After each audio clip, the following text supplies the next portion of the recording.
नमस्कार, मी रोहन जाधव। आमच्या केळशी गावामध्ये श्रावण महिन्यामध्ये श्री कालभैरवाचे जे ग्रामदैवत आहे या ठिकाणी नामसप्ताह 7 दिवस 7 रात्र केला जातो।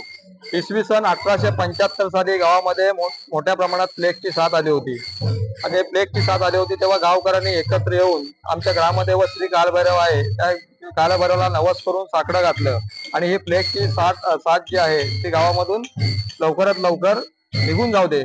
हे निघून गेल्यानंतर आम्ही 7 दिवस 7 रात्र अखंड हरिनाम सप्ताह करू। त्या दिवसापासून आतापर्यंत हरिनाम सप्ताह केला जातो।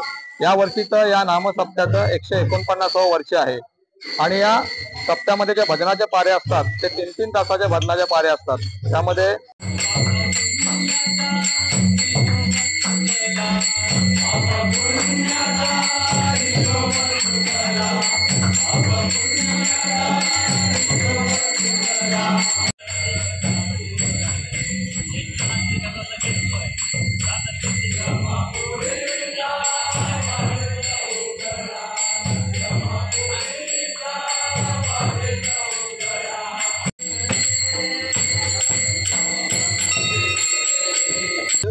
समाप्ती जो गोपाळकाला असतो त्या दिवशी सकाळी होते आणि या नामसप्ताहाची समाप्ती झाल्यानंतर गावामध्ये सर्व जे मंदिर आहेत त्या ठिकाणी दिंडी काढली जाते। म्हणजे श्री कालभैरव सर्व मंदिरामध्ये सर्व गावच्या जे देव आहेत त्यांना भेटण्यासाठी जातो आणि त्यानंतर या नामसप्ताहाची समाप्ती होऊन दुपारनंतर मोठ्या प्रमाणात उत्साहामध्ये दहीकाला साजरा केला जातो। धन्यवाद।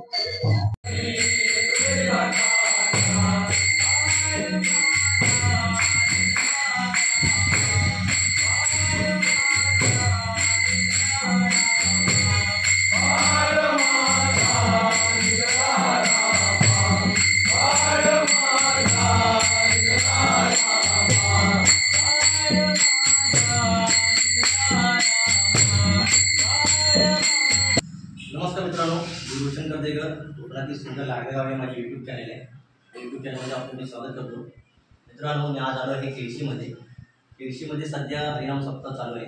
कालभैरव मंदिरात हा सप्ताह चालू असतो। मित्रांनो, आपल्यासोबत एक मंदिर चालू आहे, केळशी गावचे सुपुत्र आहेत आणि वार्ताहर आहेत। ते हरिनाम सप्ताहाविषयी आपल्याला थोडक्यात माहिती सांगणार आहे। सप्ताह हा सुरू झालेला आहे।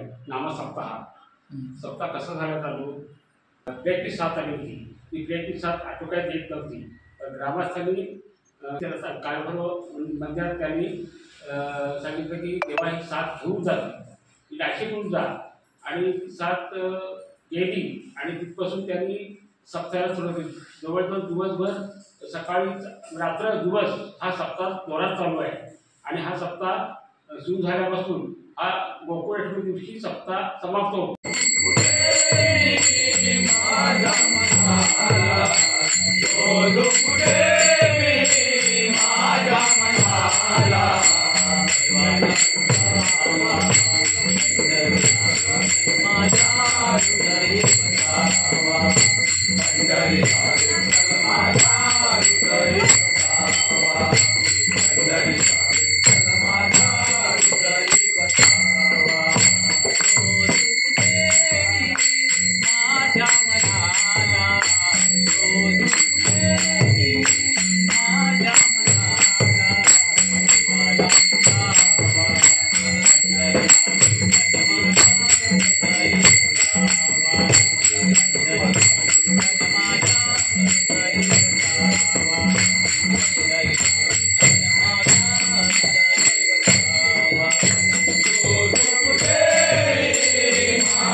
Bye.